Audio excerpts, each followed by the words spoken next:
A frail, disheveled old man, carrying a worn-out sack, stepped into the grand halls of Brightvale National Bank and declared in a firm voice, "This bank belongs to me." The room fell silent for a moment. Then muffled laughter rippled through the lobby. The customers chuckled, exchanging amused glances, while the security guard nearest to him straightened, prepared to escort him out. But as the old man loosened his grip and let the sack fall to the floor with a heavy thud, the laughter stopped. Before we continue, if you enjoy thought-provoking stories like this, don't forget to like, share, and subscribe. It helps keep our community growing. Outside, the afternoon sun painted golden streaks on the cobbled streets of Havenbrook, a quiet town where life moved at a steady, predictable rhythm. Nothing unusual ever happened until today. The heavy glass doors of Brightvale National swung open, creaking under years of use, as the old man stepped inside. His face was half hidden beneath the shadow of a tattered fedora, and his frail body leaned under the weight of the sack slung over his shoulder. The fabric was rough, stained with time and travel. At first, no one paid him much attention. A few customers waiting in line barely looked up. Behind the polished counters, the bank clerks shared knowing smiles, exchanging subtle glances. He looked like someone who might wander in asking for spare change, not a man with any real business here. But when he reached the center of the room, he raised his head, revealing eyes that burned with a fire too intense to be ignored, eyes filled with determination and something else, something almost dangerous. "I am the rightful owner of this bank," he declared in a voice that, though weathered, carried the weight of truth. For a heartbeat, silence clung to the air. Then a soft chuckle broke the stillness, and another. A teller, a woman in her 20s, leaned toward her co-worker, whispering something behind a barely concealed smirk. The security guard, a burly man whose name tag read Martin, folded his arms across his chest and stepped forward. "Sir," Martin said, his voice firm but patient, "I think there's been some misunderstanding. Maybe you should take a seat while we call someone to assist you." The old man didn't move. Instead, he adjusted the sack on his shoulder and let it drop to the marble floor. Thud! The sound reverberated through the lobby. This time no one laughed. "I'm not confused," he said, his tone unshaken. "This bank was mine long before any of you set foot in it." The branch manager, a polished man in a tailored navy blue suit named Walter Trent, sighed as he stepped forward. He was used to handling frustrated customers, but this was something entirely different. "Sir, with all due respect," Walter said, offering a practiced, polite smile, "I don't think that's possible. Do you have an account with us?" The old man tilted his head, his expression unreadable. "Account?" he scoffed. "Son, I built this bank." A few uneasy chuckles floated through the room, though they lacked the confidence of before. Martin, the security guard, inched forward, his hand hovering near his belt. "All right, sir," he said. "Why don't you tell us what's in the sack?" The old man smiled, not the warm, reassuring kind, but the kind that carried the weight of long-buried secrets. He bent down, grasped the rough fabric, and slowly pulled it open. The room changed. The laughter evaporated. Inside the sack was no pile of worthless belongings. Instead, bundles of old, faded banknotes spilled onto the floor, thick stacks bound in brittle paper bands stamped with Brightvale Bank's very first logo, a logo that hadn't been used in over half a century. And then, from the depths of the sack, he retrieved an old leather-bound ledger. Its cover was cracked with age, its pages yellowed but intact. Walter took a step forward, his brows furrowing. What is this?" he murmured, reaching hesitantly for the book. The old man gave a slow, knowing nod. "Proof." Walter swallowed hard and flipped through the pages. The further he read, the more his confident expression crumbled. His eyes landed on an entry dated 1951, bearing a signature, one that matched a framed document on the wall behind him. His hands shook as he looked up at the old man. "Julius Cavendish," he whispered. Gasps erupted across the room. A woman near the counter covered her mouth. A man near the entrance muttered something under his breath. "Julius Cavendish," The name wasn't just familiar, it was legendary. It belonged to Brightvale National Bank's founder, a man who was believed to have disappeared over 60 years ago. Walter shook his head. That's impossible. Julius Cavendish would be over 100 years old. The old man's gaze hardened. And yet, he said, here I stand.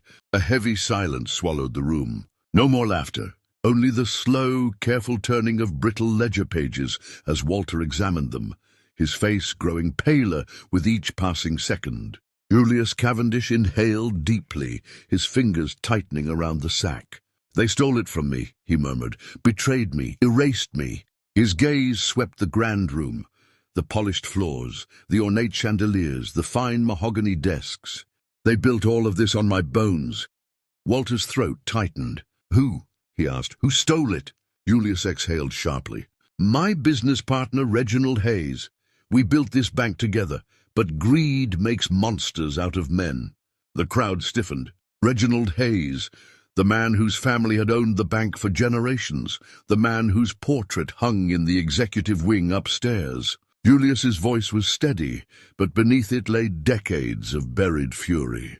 He changed the papers, convinced the board I was unfit to run my own business, and just like that, I was erased. A murmur spread through the bank. Walter turned to the framed certificates on the wall, the ones that bore the Hayes family name. His chest tightened. If these documents were real, if the records matched, then the entire foundation of Brightvale National Bank was built on a lie. A cold realization settled over him. This wasn't just a story. This was a reckoning. Julius stood tall, his presence undeniable. For the first time in 60 years, he was seen. Walter swallowed hard, knowing this battle wasn't over. But for Julius Cavendish, it had finally begun. The tension in the bank's grand lobby was thick enough to cut with a knife. No one moved. No one dared to speak. Walter Trent, the branch manager, swallowed hard as his trembling fingers traced the edges of the old ledger. The ink may have faded, but the truth it carried had not.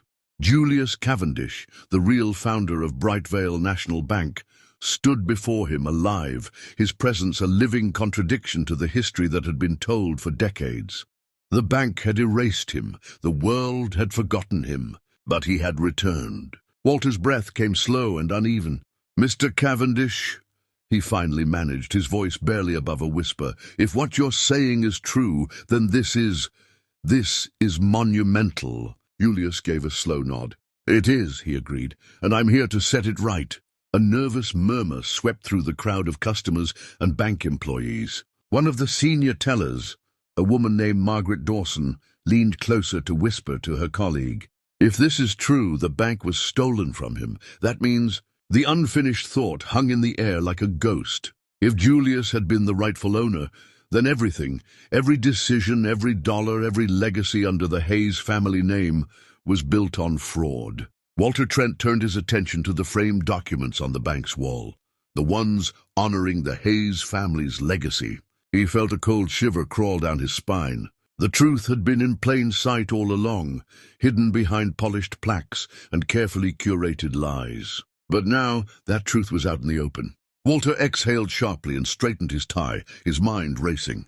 Mr. Cavendish, he said cautiously, I need a moment. If your claim is legitimate, we must take the proper steps to verify it. Julius smirked, not with amusement but with knowing patience. You don't have much time, son. He gestured toward the ledger. It's all there. You'll find my name on the original incorporation documents, the early financial records, and the founding agreements. I even have correspondence between myself and the board before they conspired against me. Walter hesitated. The room was too quiet. Too many eyes watching, too many ears listening. A man in a charcoal suit pushed his way through the gathering crowd. His expression was a mix of irritation and disbelief. What's going on here? He demanded. Walter stiffened. Elliot Hayes, the grandson of Reginald Hayes, the current CEO of Brightvale National Bank. Walter turned to face him, clearing his throat. Mr. Hayes, we may have a situation. Elliot's sharp gaze flicked to the old man standing before him. His brows furrowed as he studied the frail figure, then dropped to the sack of money and documents at his feet. Then he scoffed. "This is ridiculous." He turned back to Walter. "Get security to escort this man out." But Walter didn't move. Neither did Martin, the security guard. Elliot frowned. "I said get rid of him." Julius chuckled, a deep, knowing sound that cut through the heavy silence. "You're afraid, aren't you?" he murmured. "Afraid that the truth has finally come knocking on your door." Elliot tensed. "You have no proof." Julius slowly crouched down and lifted the old ledger. "Then tell me, Elliot Hayes," he said, flipping to a specific page, "why is your grandfather's name signed over mine?" Walter leaned in, scanning the entry. His stomach dropped. The handwriting was unmistakable. The dates didn't match. It was forged. Elliot's jaw tightened. Julius straightened and met his gaze. "I have proof." He lifted the old ledger high for all to see, "and now the world will know the truth." The room erupted. Murmurs turned to shouts. Employees exchanged nervous glances. Customers pulled out their phones. Some whispered into their devices, likely recording, calling news stations, or simply spreading the word. A bank built on stolen legacy, and now its darkest secret was coming to light. Elliot clenched his fists, his composed mask cracking. "This changes nothing," he hissed. Julius arched an eyebrow. "It changes everything." Elliot turned to Walter. "Shut this down, now." Walter hesitated. His career, his future, his entire life had been built under the Hayes family name. But now he knew the truth, and for the first time he had to choose between loyalty and justice. The weight of history was in his hands, and the world was watching. The tension in the bank exploded. Shouts and murmurs filled the air, growing into a wave of chaos as customers and employees alike realized the gravity of what had just been revealed. Julius Cavendish, the man history had erased, stood before them with irrefutable proof, documents older than any employee in the building, ledgers signed with names that should have never been forgotten. And now the truth could no longer be ignored. Elliot Hayes turned sharply to Walter Trent, his face flushed with anger. "I told you to handle this." His voice was low but laced with barely restrained fury. Walter swallowed. He had spent years working under the Hayes family, trusting their version of history.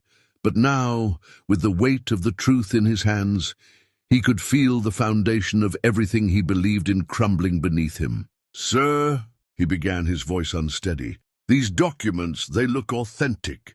Elliot's jaw tightened. "I don't care how they look," he snapped. "I will not stand here and let some delusional old man claim my family's legacy." Julius gave a slow, knowing smile. "Your family's legacy," he repeated. "Tell me, Elliot, how does it feel to live a life built on a lie?" Elliot's eyes darkened. "This isn't over." Elliot turned to security. "Get him out, now." Martin, the lead security guard, hesitated. All eyes were on him. For years, he had been just another employee, another cog in the system. But this wasn't just a routine security matter. This was history being rewritten. Justice being reclaimed. Martin took a deep breath, and instead of following orders, he took a step back. "No!" Elliot's head snapped toward him, his eyes burning with disbelief. "What did you just say?" Martin squared his shoulders. "I said no." His voice was firm, steady. "If these papers are real, then this man isn't trespassing. He's the rightful owner." A gasp rippled through the crowd. Elliot's fury boiled over. "You work for me," he shouted. "You will do as I say." Martin's expression remained unmoved. "I work for the truth." And with those words, the power in the room shifted. A woman in the back of the room raised her phone, recording everything. More people followed. Cameras clicked, flashes went off. Some employees exchanged nervous glances, but others began stepping closer to Julius, as if standing in silent support. The weight of history was crushing down on Elliot Hayes. For years, his family had controlled this bank, shaping its narrative. Now that narrative was unraveling before his eyes. Walter Trent exhaled, his mind racing. There was only one way forward. He turned to Julius, the old man who had returned after decades of exile. "Mr. Cavendish," he said, his voice steady now, "I think we need to take this to the board." Julius smiled. "I thought you'd never ask." Elliot clenched his fists. This wasn't over. Not by a long shot. As Julius Cavendish was led toward the bank's private offices, Elliot pulled out his phone and turned away. He had one call to make, one last move to play, because if he was going to lose everything, he wouldn't go down without a fight. Julius Cavendish walked down the long, gleaming corridor of Chase Bank's headquarters, his footsteps slow but unshaken. Walter Trent led the way, flanked by two other senior executives. Behind them, Elliot Hayes followed in tense silence, his hands clenched into tight fists. Security personnel lined the hallway, but none of them moved to stop Julius.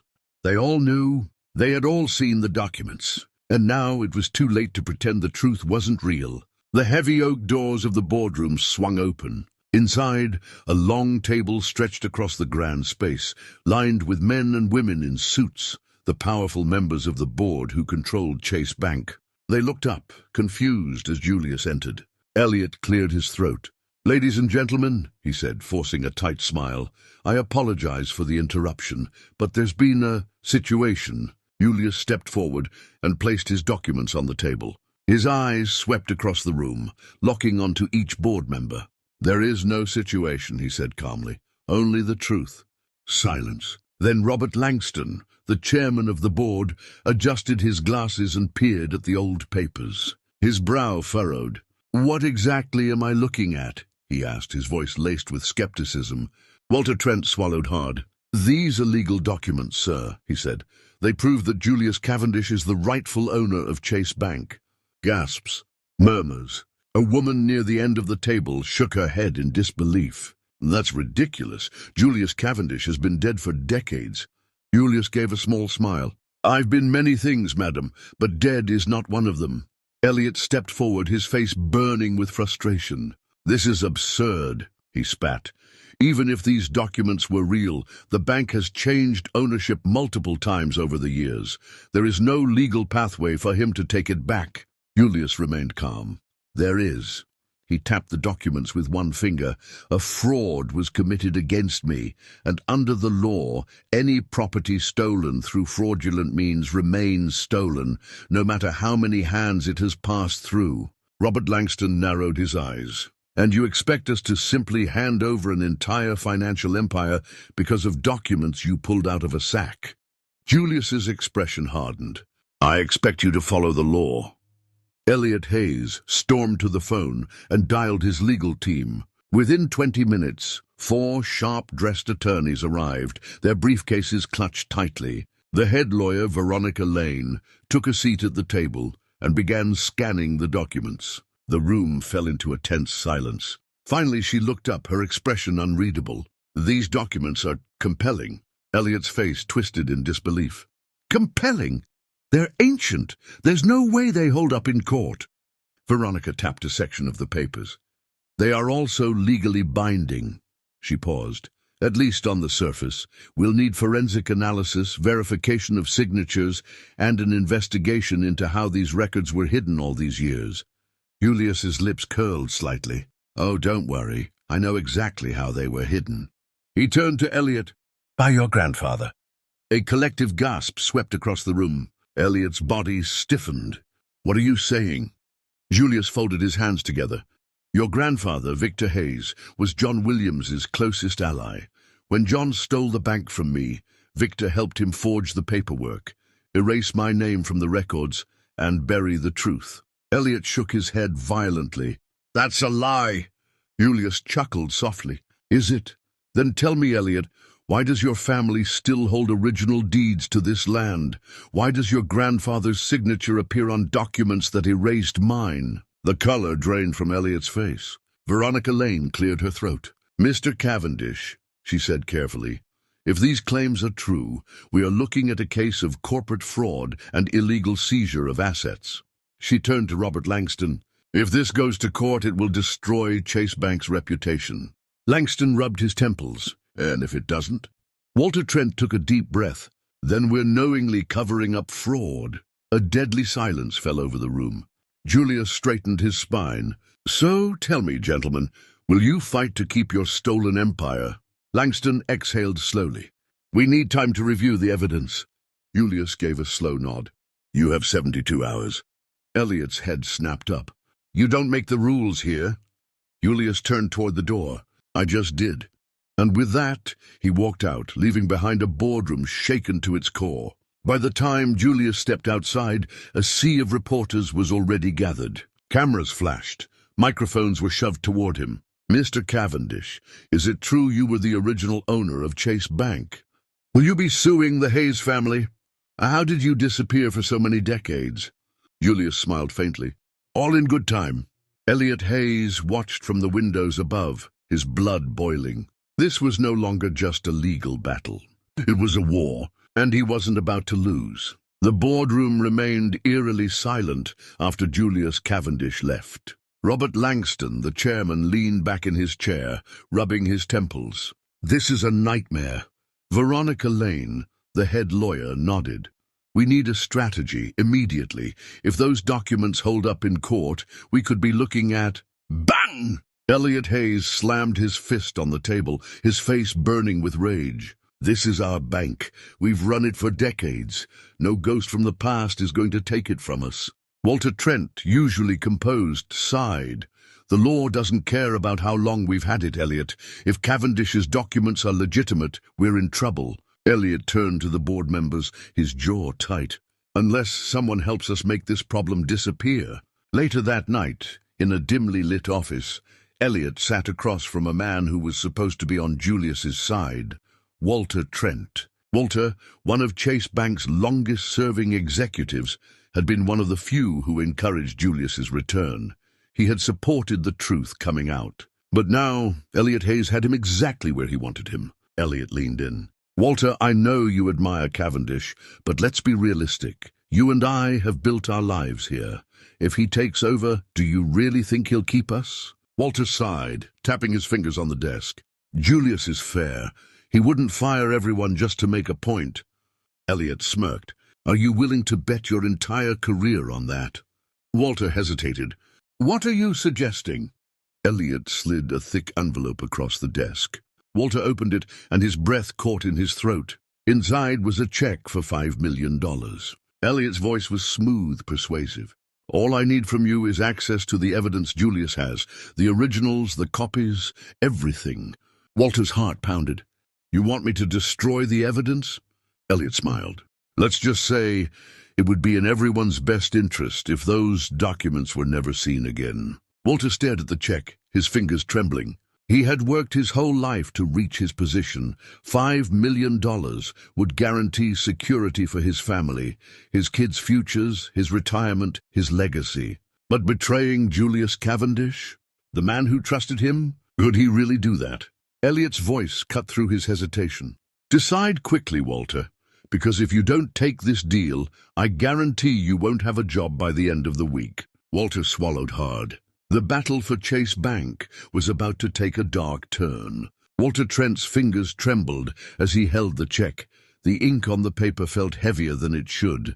Elliot Hayes leaned back in his chair, arms crossed, eyes sharp as a blade. Clock's ticking, Walter. Do we have a deal? Walter's heartbeat pounded in his ears. His whole career, his life, had been built on the foundation of Chase Bank. Julius Cavendish had returned to reclaim what was his, and the evidence was undeniable. But $5 million, that was life-changing money.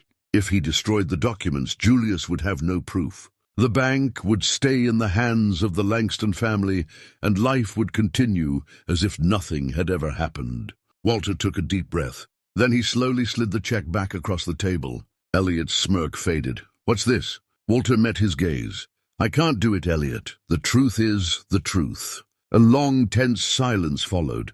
Then Elliot gave a slow chuckle. Suit yourself. Walter turned to leave, but the moment he reached the door, Elliot's voice turned cold. I hope you know what you just did. Walter paused, his gut twisted.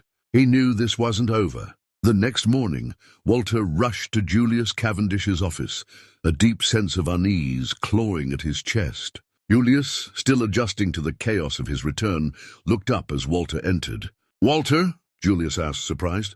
Walter shut the door behind him. Julius, we have a problem. Elliot Hayes tried to bribe me to destroy your evidence. Julius frowned, but his eyes remained calm. And you refused. Walter hesitated for only a moment, then nodded. Yes. Julius studied him carefully. Then we need to move fast. Walter blinked. Wait, you knew this would happen. Julius smiled faintly. Of course, they weren't going to let me take my bank back without a fight. Walter ran a hand down his face. So what do we do? Julius stood, crossing the room to his desk. He pulled open a drawer and took out a small USB drive. They think the only copies of my documents are in that safe in my office, but I've already digitized everything. He tossed the drive to Walter. This is the real evidence. I need you to keep it safe. Walter caught the drive, his stomach knotting. He had no idea that before the day was over, someone would come for it. That night, as the city slept, the Chase Bank headquarters was far from quiet. 3 men in dark clothing, faces covered, moved through the hallways like shadows. Security cameras had been looped, alarm systems deactivated. Elliot Hayes had hired professionals. Their target, Julius Cavendish's office. One of the men, a former intelligence agent, cracked the lock on the office door in seconds. The second thief, an expert safecracker, went straight to the heavy-duty vault behind the bookshelf. Click, click, click. A bead of sweat dripped down his forehead. And then... Got it. The safe swung open. Inside, neatly stacked, were original documents proving Julius's ownership of Chase Bank. The third man pulled out a canister of lighter fluid. Within seconds, the papers were soaked. Then, with a single flick of a lighter, whoosh! Flames devoured the proof. The men watched as the documents turned to ash, ensuring that Julius Cavendish had no physical evidence left. Or so they thought. The next morning, Julius arrived at Chase Bank to find his office in ruins. The smell of burnt paper still lingered in the air. The safe door hung open, its contents nothing but blackened fragments. Walter arrived minutes later, his face pale. "They did it," he whispered. "They really did it." Julius clenched his jaw, but instead of panic, his eyes glowed with determination. "Then we give them exactly what they fear." Walter blinked. "What?" Julius pulled out his phone and opened an encrypted file. On the screen, perfectly preserved, were all the stolen documents, scanned, signed, and ready to go public. The thieves had burned a ghost. Julius turned to Walter with a knowing smirk. "They tried to bury the truth, but I made sure it would rise again." And outside, a storm was brewing. Because the next step was clear. Julius Cavendish was going to take his bank back. Julius Cavendish knew one thing. He couldn't wait for justice to come to him. He had to take it. That morning, he walked into the offices of the Rockview Times, the biggest newspaper in the city. Inside, the newsroom buzzed with reporters typing furiously, phones ringing, and editors barking orders. Julius stepped straight to the front desk. "I need to speak to the editor-in-chief." The receptionist barely glanced up. "Do you have an appointment?" Julius reached into his coat, pulled out a USB drive, and placed it on the counter. "I have proof that Chase Bank was stolen." That got her attention. 5 minutes later, Julius was sitting across from Mason Caldwell, a hard-nosed journalist known for exposing corporate corruption. Mason leaned forward. "I've heard a lot of crazy claims before, Mr. Cavendish. Why should I believe you?" Julius plugged a USB into Mason's computer. Then he showed him everything. Legal documents, bank statements, old photos of him and his former business partner, John Langston, shaking hands in front of the very first Chase Bank branch. Mason's eyes widened. This wasn't just a scandal. This was the kind of story that could take down an empire. The next morning, the headline was everywhere. "The man who lost everything, how Chase Bank was stolen from its true owner." The article detailed Julius's rise, betrayal, and return. It included copies of the original bank ownership documents, proving that the Langston family had taken over the bank illegally. The public erupted. Social media exploded with outrage. Customers began pulling their money from Chase Bank. Protesters gathered outside the headquarters, holding signs that read, "A justice for Julius! Return what was stolen." No more corporate lies? Inside the bank, chaos erupted. Board members screamed at each other in a closed-door emergency meeting. Security tightened, and in a cold, dimly lit office, Elliot Hayes stared at the newspaper, his jaw clenched. "He wants war, then war it is." That night, as Julius was leaving his apartment, he noticed something strange. A black car idled across the street, its engine humming. Julius frowned. He was being watched. The moment he stepped outside, the car door opened, and a man in a dark suit stepped out. "Mr. Cavendish, we need to talk." Julius didn't flinch. "If you're here to scare me, it won't work." The man smirked. "Oh, I think you'll want to hear this." Julius crossed his arms. "Go on." The man leaned in, his voice low. "Drop this fight, walk away. Otherwise, people you care about might get hurt." Julius's blood ran cold. They weren't just coming after him. They were coming after everyone he loved. Julius went straight to Walter Trent's house. Walter opened the door, rubbing his eyes. "Julius, what—" "They threatened me," Julius interrupted, "and they won't stop there." Walter's face paled. "What do we do?" Julius took a deep breath. "We go all in." Walter blinked. "Meaning?" Julius pulled out his phone. "I'm taking this fight to court." And with that, he called his lawyer. The battle for Chase Bank had officially begun. Julius Cavendish wasn't a man who backed down. The threats didn't scare him. If anything, they fueled his determination. By sunrise, he had already met with his legal team. They filed an official lawsuit against Chase Bank and the Langston family, demanding full restoration of ownership, financial compensation for decades of lost revenue, a public admission of the theft. The legal world went into a frenzy. Chase Bank, one of the most powerful institutions in the country, was being dragged to court by a ghost from the past. News outlets ran 24/7 coverage. Could Chase Bank's legacy be built on a lie? Edim, former founder, returns after 50 years, and he has receipts. Justice or madness? The billion-dollar lawsuit that could change everything. Inside Chase Bank headquarters, Elliot Hayes slammed his fist onto his desk. "Get me the best lawyers money can buy," he growled. His team scrambled to prepare their defense. This wasn't just a lawsuit. This was war. The first day of the trial arrived. The courtroom was packed. Journalists, cameras, bankers, protesters. Julius Cavendish sat at the plaintiff's table, calm, composed. By his side was Elizabeth Rowe, one of the fiercest lawyers in the country. On the defense side, Elliot Hayes sat with his legal team, his face stone cold. The judge entered. The courtroom fell silent. This case, Cavendish versus Chase Bank, will now begin. The first witness was called. Walter Trent took the stand. Julius's lawyer approached. "Mr. Trent, you were the first person to review the original ownership documents. Can you confirm their authenticity?" Walter took a deep breath. "Yes. These are legitimate, legally binding documents proving that Julius Cavendish was the original owner of Chase Bank." The courtroom murmured. Elliot's lawyer stood. "Objection. How can we trust these so-called documents? They're decades old." Julius's lawyer smirked.